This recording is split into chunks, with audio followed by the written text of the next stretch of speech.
ਚੱਲ ਰਹੀ ਗੁਰਬਾਣੀ ਸ਼ਬਦ ਦੀ ਜੋ ਵਿਚਾਰ ਹੈ, ਜੋ ਗੁਰਕਿਰਪਾ ਦੁਆਰਾ ਆਪਾਂ ਸਾਰੇ ਰਲ ਮਿਲ ਕੇ ਕਰਦੇ ਹਾਂ, ਜਿੰਨੀ ਕੁ ਸੋਝੀ ਗੁਰਬਾਣੀ ਤੋਂ ਪ੍ਰਾਪਤ ਹੁੰਦੀ ਹੈ ਉਨੀ ਕੁ ਵਿਚਾਰ ਕੀਤੀ ਜਾਂਦੀ ਹੈ। ਅੱਜ ਦਾ ਜੋ ਸਾਹਿਬ ਦਾ ਫੁਰਮਾਨ ਹੈ, ਜਿਸ ਦੀ ਵਿਚਾਰ ਆਪਾਂ ਸਾਰੇ ਰਲ ਮਿਲ ਕੇ ਕਰਾਂਗੇ।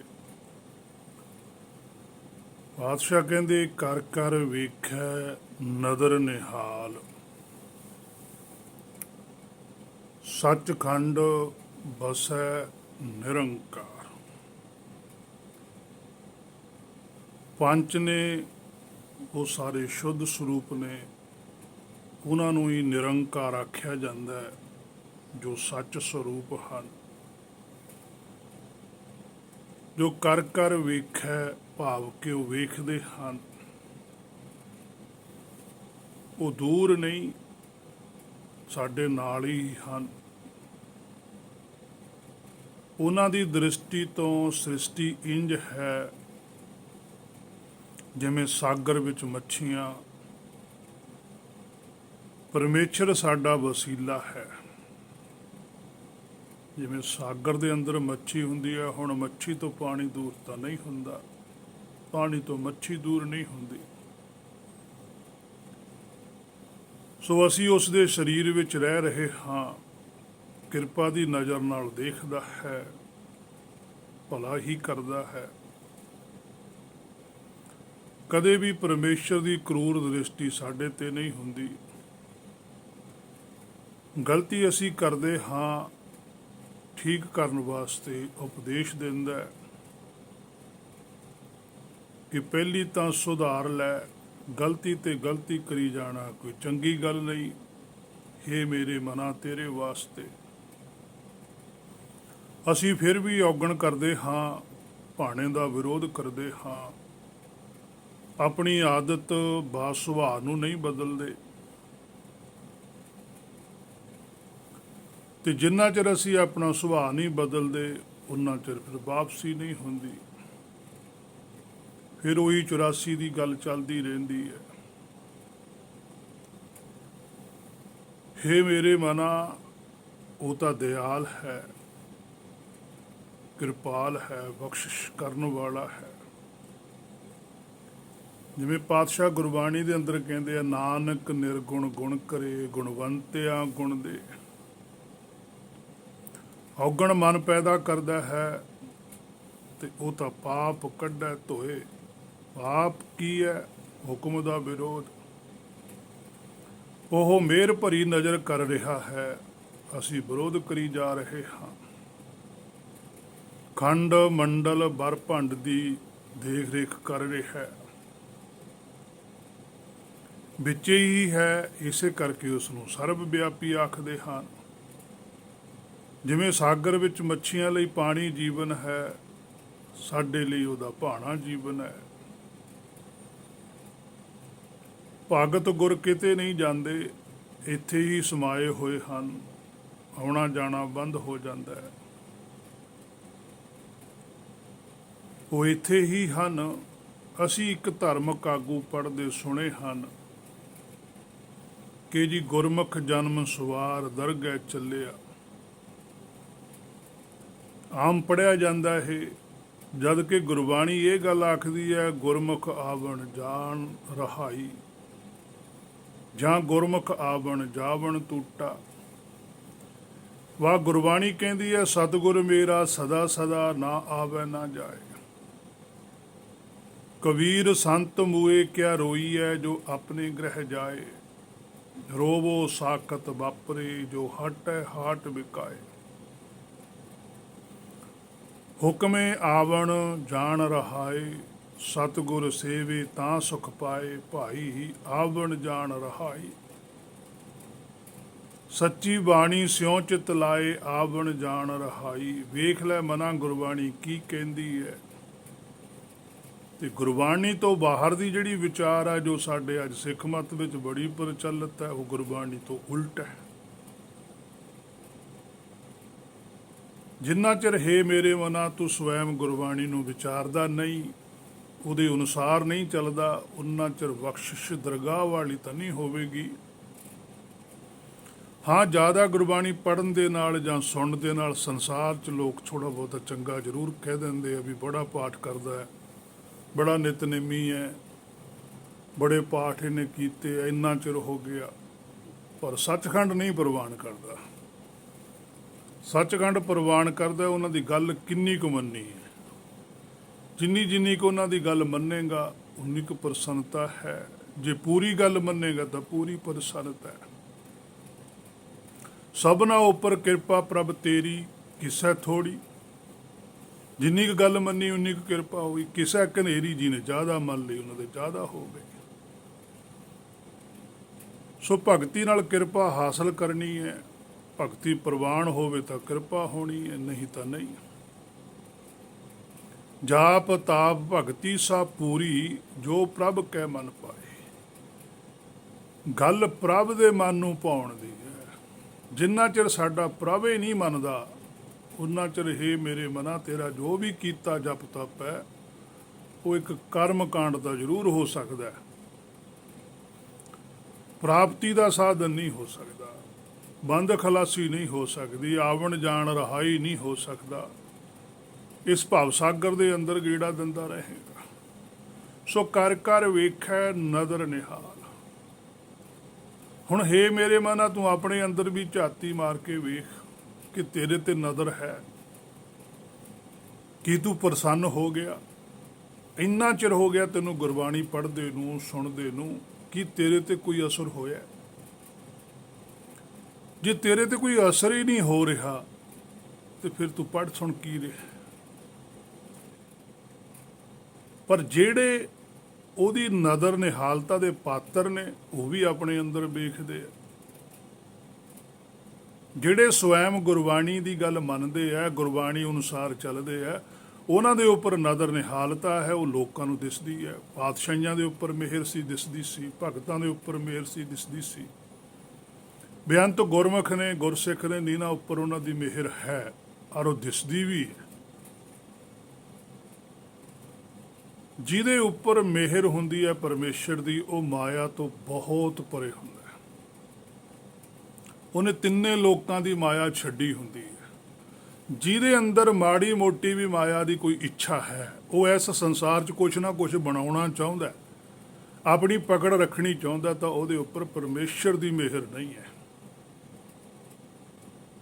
ਸੰਸਾਰ ਦੀ ਮਿਹਰ ਜ਼ਰੂਰ ਹੈ, ਕਿਉਂਕਿ ਸੰਸਾਰ 'ਚੋਂ ਹੀ ਮਾਇਆ ਇਕੱਠੀ ਕਰਕੇ ਸੰਸਾਰ 'ਚ ਹੀ ਕੋਈ ਚੀਜ਼ ਬਣਾ ਦੇਣੀ ਹੈ। ਮਾਇਆ ਇਕੱਠੀ ਕਰਕੇ ਹੀ ਵਸਤੂ ਚੀਜ਼ ਬਣਾਈ, ਚੀਜ਼ ਬਣਾਈ ਵੀ ਇਹੀ ਮਨੋਰਥ ਰੱਖ ਕੇ ਕਿ ਮਾਇਆ ਆਊਗੀ, ਫਿਰ ਮਾਇਆ ਹੀ ਪ੍ਰਾਪਤ ਕਰਦਾ ਹੈ।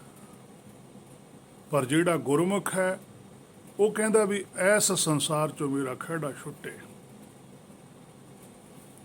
ਗੁਰਬਾਣੀ ਕਹਿੰਦੀ ਆਬ ਕੀ ਵਾਰ ਬਖਸ਼ ਬੰਦੇ ਕੋ, ਬਹੁਰ ਨਾ ਪਵ ਜਲ ਫੇਰਾ। ਵੀ ਅਸੀਂ ਇੱਥੇ ਮੁੜ ਕੇ ਨਹੀਂ ਆਉਣਾ।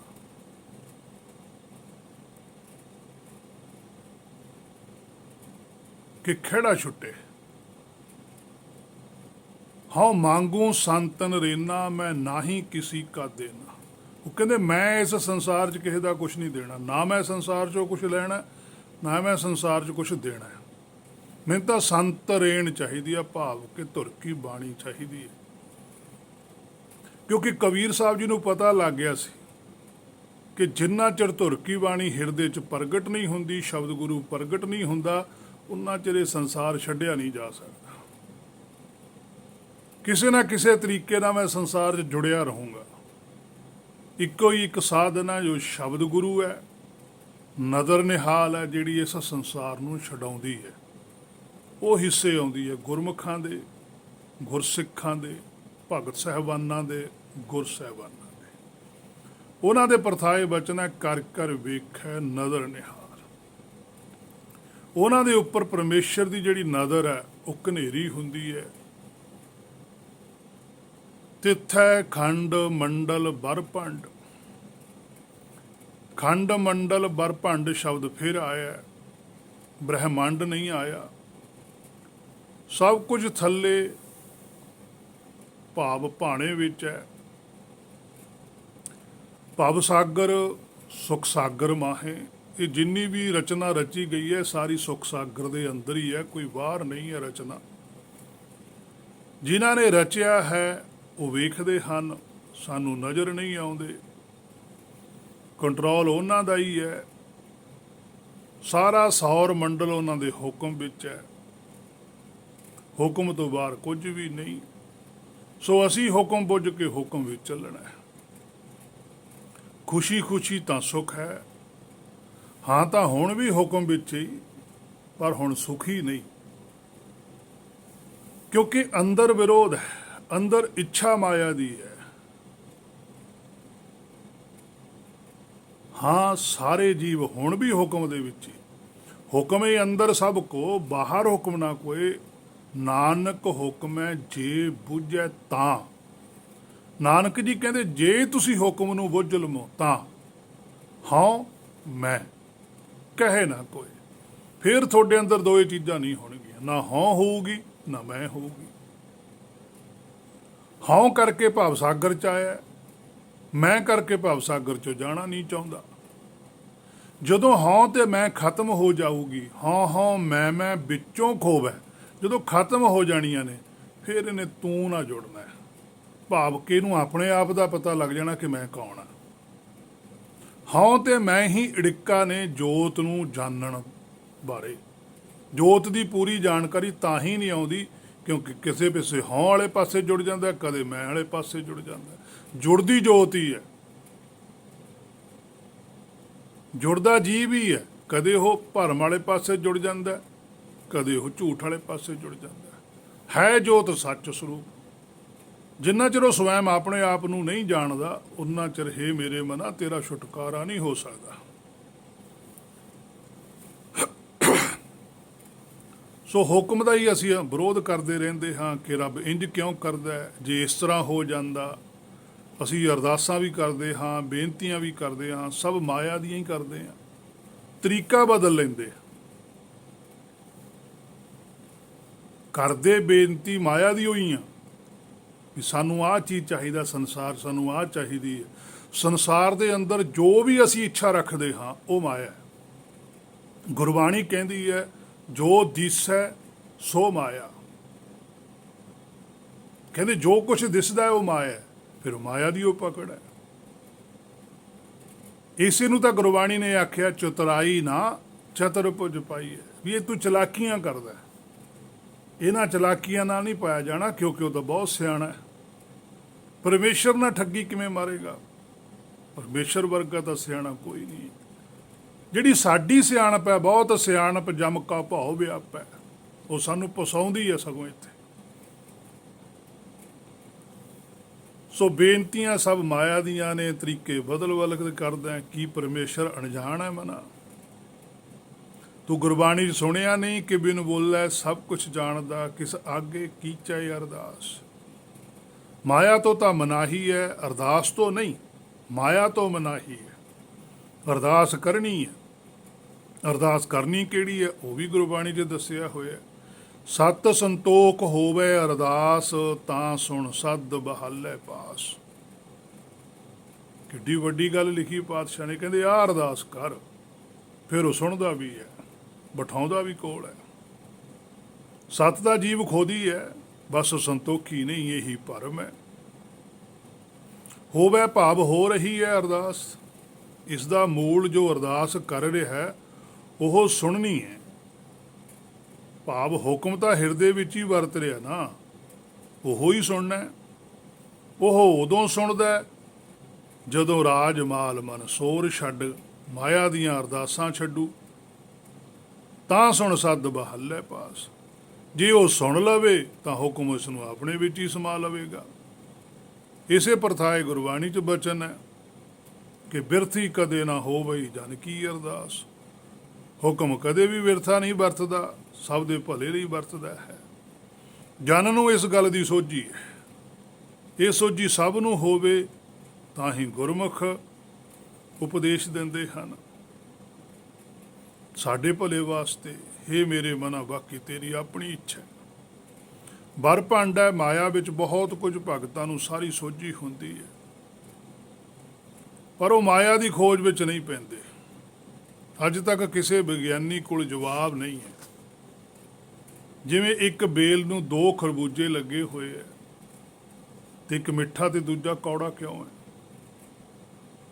ਮਾਰੂ ਥੱਲਾਂ ਵਿੱਚ ਪਾਣੀ ਨਹੀਂ, ਤਰਬੂਜ ਵਿੱਚ ਪਾਣੀ ਕਿੱਥੋਂ ਆ ਜਾਂਦਾ ਹੈ? ਇਹਨਾਂ ਸਾਰੇ ਸਵਾਲਾਂ ਦੇ ਜਵਾਬ ਭਗਤਾਂ ਕੋਲ ਹਨ, ਪਰ ਉਹ ਇਸ ਦੇ ਪ੍ਰਚਾਰ ਵਿੱਚ ਨਹੀਂ ਗਏ। ਜਿੰਨੀ ਲੋੜ ਹੈ ਮਾਇਆ ਦੀ ਵਰਤੀ, ਬਾਕੀ ਸਾਰਾ ਸਮਾਂ ਆਤਮਾ ਦੀ ਖੋਜ ਵਿੱਚ ਲਾਇਆ ਤੇ ਜਾਣਿਆ ਆਤਮਾ ਨੂੰ। ਜੇ ਆਤਮਾ ਨੂੰ ਜਾਣਿਆ ਤਾਂ ਹੀ ਤਾਂ ਹੁਕਮ ਬੁੱਝਿਆ, ਤੇ ਜੇ ਹੁਕਮ ਬੁੱਝਿਆ ਤੇ ਪਰਮ ਪਦ ਦੀ ਪ੍ਰਾਪਤੀ ਹੋਈ ਹੈ। ਫਿਰ ਜਿੰਨਾ ਵੀ ਚਿਰ ਸਰੀਰ ਵਿੱਚ ਰਹੇ ਹੁਕਮ ਬਾਰੇ ਹੀ ਸਮਝਾਉਂਦੇ ਰਹੇ। ਸੋ ਅੱਜ ਗੁਰਬਾਣੀ ਵੀ ਉਹੀ ਕੰਮ ਕਰ ਰਹੀ ਹੈ। ਜਿਵੇਂ ਉਹਨਾਂ ਭਗਤਾਂ ਤੋਂ ਬਿਰਲੇ ਹੀ ਸਮਝੇ, ਉਸੇ ਤਰ੍ਹਾਂ ਗੁਰਬਾਣੀ ਨੂੰ ਵੀ ਬਿਰਲੇ ਹੀ ਸਮਝਦੇ ਹਨ। ਭਗਤਾਂ ਦੇ ਸਰੀਰ ਤਾਂ ਬਥੇਰਿਆਂ ਨੇ ਦੇਖੇ ਹੋਣਗੇ, ਨਾਲ ਵੀ ਰਹੇ ਹੋਣਗੇ, ਪਰ ਸਮਝੇ ਕਿਸੇ ਵਿਰਲੇ ਨੂੰ ਹੀ ਆਈ ਹੈ। ਗੁਰਬਾਣੀ ਤੋਂ ਵੀ ਸਮਝ ਕਿਸੇ ਵਿਰਲੇ ਨੂੰ ਹੀ ਆਊਗੀ, ਕਿਉਂਕਿ ਤਾਂ ਗੱਲ ਗੁਰਬਾਣੀ 'ਚ ਲਿਖੀ ਹੋਈ ਹੈ ਵੀ ਹੈਨ ਵਿਰਲੇ ਨਹੀਂ ਕਣੇ। ਸਗੋਂ ਗੁਰਬਾਣੀ ਦੇ ਅੰਦਰ ਬਥੇਰਿਆਂ ਨੂੰ ਤਾਂ ਮੂਰਖਾਂ ਦਾ ਘੋਰ ਜ਼ਰੂਰ ਆਖਿਆ। ਸੋ ਇਹ ਗੱਲ ਬਹੁਤ ਬਰੀਕੀ ਵਾਲੀ ਹੈ, ਵਿਚਾਰਨਯੋਗ ਹੈ। ਗੁਰਬਾਣੀ ਆਖਦੀ ਹੈ, ਸਤਿਗੁਰ ਨੋ ਸਭ ਕੋ ਦੇਖਦਾ, ਜੇਤਾ ਜਗਤ ਸੰਸਾਰ, ਡਿਠੈ ਮੁਕਤ ਨਾ ਹੋਵਈ, ਜਿਚਰ ਸ਼ਬਦ ਨਾ ਕਰੇ ਵਿਚਾਰ। ਇਹਦਾ ਕਹਿੰਦੇ ਆ ਵੀ ਦਰਸ਼ਨ ਕਰਕੇ ਤਰ ਜਾਈਦਾ, ਗੁਰਬਾਣੀ ਦਾ ਕਹਿੰਦੇ ਆ ਵੀ ਦਰਸ਼ਨ ਦਾ ਸਾਰਾ ਸੰਸਾਰ ਹੀ ਕਰਦਾ, ਫਿਰ ਤਰਿਆ ਤਾਂ ਕੋਈ ਹੈ ਨਹੀਂ। ਜਿਹੜਾ ਨਿਰਾਕਾਰੀ ਦਰਸ਼ਨ ਹੈ ਉਹ ਦਰਸ਼ਨ ਕਰਨਾ ਤਾਂ ਤਰਿਆ ਜਾਂਦਾ, ਪਰ ਜਿਹੜਾ ਸੰਸਾਰ 'ਚ ਦਰਸ਼ਨ ਪ੍ਰਚਲਿਤ ਹੈ ਉਹਦੇ ਨਾਲ ਡੁੱਬਿਆ ਜਾਂਦਾ। ਸੰਸਾਰ ਦਾ ਦਰਸ਼ਨ ਸਰੀਰ ਦਾ ਦਰਸ਼ਨ ਹੈ, ਨਿਰਾਕਾਰ ਦਾ ਦਰਸ਼ਨ ਆਤਮਾ ਦਾ ਦਰਸ਼ਨ ਹੈ। ਜੇ ਆਤਮਾ ਦਾ ਦਰਸ਼ਨ ਹੋ ਜਾਵੇ, ਆਤਮਾ ਬਾਰੇ ਸੋਝੀ ਆ ਜਾਵੇ, ਫਿਰ ਤਾਂ ਭਵ ਸਾਗਰ 'ਚੋਂ ਪਾਰ ਹੈ। ਜਿੰਨਾ ਚਿਰ ਸਰੀਰ ਨਾਲ ਜੁੜਦਾ, ਕਿਸੇ ਦੇ ਸਰੀਰ ਦੇ ਦਰਸ਼ਨਾਂ ਨੂੰ ਦਰਸ਼ਨ ਮੰਨ ਕੇ ਚੱਲਦਾ, ਉਹਨਾਂ ਚਿਰ ਡੁੱਬੂਗਾ ਹੀ ਡੁੱਬੂਗਾ, ਕਿਉਂਕਿ ਸਰੀਰ ਵੀ ਇੱਥੇ ਹੀ ਹੈ। ਇੱਥੋਂ ਹੀ ਸਰੀਰ ਮਿਲਿਆ, ਇੱਥੇ ਹੀ ਰਹਿ ਜਾਣਾ। ਜਿਹੜੀ ਚੀਜ਼ ਜਿੱਥੋਂ ਮਿਲੀ ਉੱਥੇ ਹੀ ਰਹਿ ਜਾਂਦੀ ਹੈ। ਆਤਮਾ ਜਿੱਥੋਂ ਆਈ ਹੈ ਉੱਥੇ ਜਾਊਗੀ। ਤਾਂ ਹੀ ਪਾਤਸ਼ਾਹ ਨੇ ਲਿਖਿਆ, ਕਹਿੰਦੇ ਡਿਠੈ ਮੁਕਤੀ ਨਾ ਹੋਵੇ। ਕਹਿੰਦੇ ਆਏ ਨਹੀਂ ਮੁਕਤੀ ਹੁੰਦੀ, ਫਿਰ ਹੁੰਦੀ ਕਿਵੇਂ ਆ? ਜਿਚਰ ਸ਼ਬਦ ਹੀ ਨਾ ਕਰੇ ਵਿਚਾਰ। ਜਿੰਨਾ ਚਿਰ ਉਪਦੇਸ਼ ਦੀ ਕਮਾਈ ਨਹੀਂ ਕਰਦਾ, ਗੁਰਬਾਣੀ ਅਨੁਸਾਰ ਨਹੀਂ ਚੱਲਦਾ, ਭਾਣੇ ਵਿੱਚ ਨਹੀਂ ਚੱਲਦਾ, ਉਹਦੀ ਵਿਚਾਰ ਨਹੀਂ ਕਰਦਾ, ਉਹਨਾਂ ਚਿਰ ਨਹੀਂ ਛੁੱਟਿਆ ਜਾ ਸਕਦਾ। ਸੋ ਅੰਤ ਨਹੀਂ ਹੈ ਮਾਇਆ ਦੇ ਪਸਾਰੇ ਦਾ ਵੀ, ਖੰਡ ਮੰਡਲ ਬਰਪੰਡ ਦਾ ਬੇਅੰਤ ਹੈ। ਮੁੱਖ ਵਿਸ਼ਾ ਜਾਤ ਜੋਤ ਨੂੰ ਜਾਣਨ ਦੀ, ਇਹੀ ਰੱਖਿਆ ਗੁਰਬਾਣੀ ਦੇ ਅੰਦਰ। ਮਨਾ ਇਹੀ ਤੇਰਾ ਵਿਸ਼ਾ ਹੈ, ਜੇ ਕਾਰਜ ਸਿੱਧ ਕਰਨਾ ਹੈ, ਨਹੀਂ ਤਾਂ ਫਿਰ ਧੱਕੇ ਹੀ ਧੱਕੇ ਨੇ ਮਾਇਆ 'ਚ ਖਾਈ ਚੱਲ। ਨਾ ਮਾਇਆ ਮੁੱਕੇ ਨਾ ਧੱਕੇ ਮੁੱਕਣ। ਇਸੇ ਕਰਕੇ ਹੀ ਮੇਰੇ ਮਨਾ ਗੁਰਬਾਣੀ ਤੈਨੂੰ ਮੂਰਖ ਕਹਿੰਦੀ ਹੈ। ਜੇ ਕੋ ਕਥਾ ਤਾਂ ਅੰਤ ਨਾ ਅੰਤ। ਜੇ ਕੋਈ ਕਥਾ ਤਾਂ ਵੀ ਹੁਕਮ ਤਾਂ ਬੇਅੰਤੀ ਹੈ, ਉਹਦਾ ਕੋਈ ਅੰਤ ਨਹੀਂ ਪਾ ਸਕਦਾ, ਕਿਉਂਕਿ ਹੁਕਮ ਤਾਂ ਅੱਜ ਵੀ ਚੱਲ ਰਿਹਾ। ਜਦੋਂ ਪਾਤਸ਼ਾਹੀਆਂ ਸਨ, ਭਗਤ ਸਾਹਿਬਾਨ, ਉਦੋਂ ਵੀ ਚੱਲਦਾ ਹੀ ਸੀ। ਵੈਸੇ ਸਾਡੇ ਲਈ ਤਾਂ ਮਾਇਆ ਵੀ ਬੇਅੰਤੀ ਹੈ, ਪਰ ਭਗਤਾਂ ਨੇ ਹੁਕਮ ਨੂੰ ਬੇਅੰਤ ਕਿਹਾ, ਕਿਉਂਕਿ ਉਹਨਾਂ ਨੇ ਹੁਕਮ ਨੂੰ ਜਾਣ ਲਿਆ ਸੀ। ਜਿਸ ਦਾ ਪਾਰਾ ਬਾਰਾ ਨਹੀਂ, ਉਸ ਦੀ ਵਿਆਖਿਆ ਜਿੰਨੀ ਮਰਜ਼ੀ ਕਰੀ ਜਾਵੋ ਮੁੱਕਦੀ ਨਹੀਂ। ਸੋ ਉਸ ਨੂੰ ਬੇਅੰਤ ਕਹਿ ਕੇ ਹੀ ਸੰਤੁਸ਼ਟੀ ਹੁੰਦੀ ਹੈ। ਹੇ ਮੇਰੇ ਮਨਾ, ਉਹਦੀ ਰਜਾ ਵਿੱਚ ਰਹਿ, ਉਹਦੇ ਭਾਣੇ ਵਿੱਚ ਰਹਿ।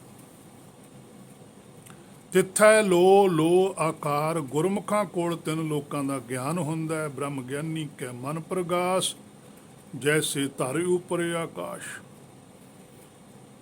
ਪਰ ਉਹ ਉਧਰ ਨੂੰ ਨਹੀਂ ਜਾਂਦਾ। 3 ਲੋਕ ਦਾ ਗਿਆਨ ਹੈ, ਮਾਇਆ ਦਾ ਗਿਆਨ। ਜੇ ਕਿਸੇ ਵੇਲੇ ਅੰਮ੍ਰਿਤ ਸੀ, ਹੁਣ ਵਿਖਿਆ ਹੈ। ਹੁਣ ਵਿਖ ਤੋਂ ਕੀ ਹੈ? ਜਿਹੜੀ ਜ਼ਹਿਰ ਹੈ ਉਹ ਤੋਂ ਅਸੀਂ ਕੀ ਲੈਣਾ? ਗੁਰਮੁਖ ਕਹਿੰਦੇ ਵਿਖਿਆ ਅੰਮ੍ਰਿਤ ਏਕ ਹੈ, ਬੂਝੈ ਪੁਰਖ ਸੁਜਾਨ। ਗੁਰਮੁਖ ਜਾਣਦਾ ਹੈ, ਮੂਰਖ ਚੱਖ ਕੇ ਮੁੜਦਾ ਹੈ। ਗੁਰਮੁਖ ਬੇਅੰਤ ਕਹਿ ਕੇ ਪਰੇ ਰਹਿੰਦਾ ਹੈ ਕਿ ਸਾਚੇ ਤੋਂ ਪਵਨ ਬਣੀ ਹੈ, ਪਵਨ ਤੋਂ ਜਲ, ਜਲ ਤੋਂ ਸਾਰਾ ਕੁਝ ਬਣਿਆ। ਗੁਰਬਾਣੀ ਵਿੱਚ ਜਲ ਨੂੰ ਨਿਰਮਲ ਨਹੀਂ ਕਿਹਾ, ਸਾਵਧਾਨੀ ਵਰਤੀ। ਸੀਤਲ ਜ਼ਰੂਰ ਕਿਹਾ, ਨਿਰਮਲ ਨਹੀਂ ਕਿਹਾ। ਜਹ ਪ੍ਰਸਾਦ ਪੀਵੈ ਸੀਤਲ ਜਲਾ। ਜਿੰਨੀ ਵੀ ਮੈਲ ਹੈ ਸਾਰੀ ਪਾਣੀ ਤੋਂ ਬਣੀ ਹੈ, ਤਿੱਥੈ ਲੋ, ਲੋ ਆਕਾਰ। ਸੱਚਖੰਡ ਵਿੱਚ ਲੋ ਦਾ ਆਕਾਰ ਜੋਤੀ ਹੈ, ਹੋਰ ਕੋਈ ਆਕਾਰ ਨਹੀਂ। ਜਿਵੇਂ ਪ੍ਰਮਾਣ ਦੇ ਤੌਰ ਤੇ ਪ੍ਰਕਾਸ਼ ਦਿਸਦਾ ਹੈ ਹਨੇਰੇ ਵਿੱਚ, ਪਰ ਹੱਥਾਂ ਨਾਲ ਫੜਿਆ ਤਾਂ ਨਹੀਂ ਜਾ ਸਕਦਾ।